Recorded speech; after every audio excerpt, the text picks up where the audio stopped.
अच्छा, आज ये मस्जिद है, कल ये मस्जिद नहीं थी बल्कि यहाँ पर एक सहरा था।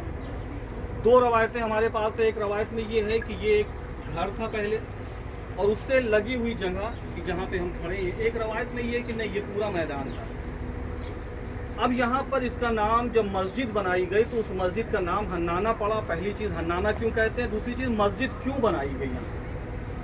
अब इसके लिए हमारे पास दो रवायतें। पहली रवायत ये है कि जब मौलाए कायनात अली इब्न अबी तालिब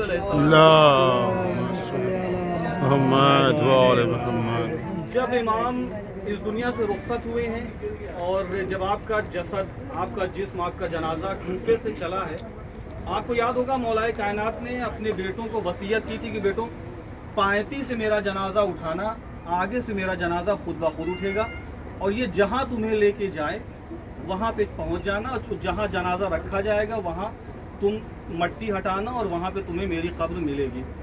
तारीख़ कहती है कि जनाजा मौलाए कायनात का जब यहाँ से गुज़रने लगा है तो यहाँ पे कुछ देर के लिए जनाजा रखा गया था। एक फजीलत ये कि मौला का जनाजा यहाँ पे रखा गया। दूसरी चीज़ क्या है, देखिए एक मिट्टी का टुकड़ा है, इसके अंदर खुदा बंदे आलम ने अहले बैत की कितनी मोहब्बत रखी है। जब 11 मुहर्रम को अहले बैत का लुटा हुआ काफिला करबला से चला है और आप सुनते हैं मसाइब में ना कि बैरून कूफा इस काफिले को रोक दिया गया और कूफे को सजाया जाने लगा और अहले बैत कितनी देर तक बाहर रुके इसका अंदाज़ा हमें नहीं हो सकता। ये वो जगह है कि जहाँ पर अभी हम अंदर जाएंगे, अंदर एक जरी बनी हुई है वसत मस्जिद के बीच में एक जरी बनी हुई है। यहाँ पे रवायत ये कहती है कि अहले बैत रिसालत के कटे हुए सर ला के रखे गए थे। आप ज़रा तसव्वुर कीजिए कि अहले बैत का जब सर यहाँ पे रखा गया है, अब तारीख का जुमला है कि यहाँ से रोने की आवाज़ बुलंद हुई। किससे, यानी कैसे, किसके रोने की आवाज़ थी? क्या ये ज़मीन के रोने की आवाज़ थी?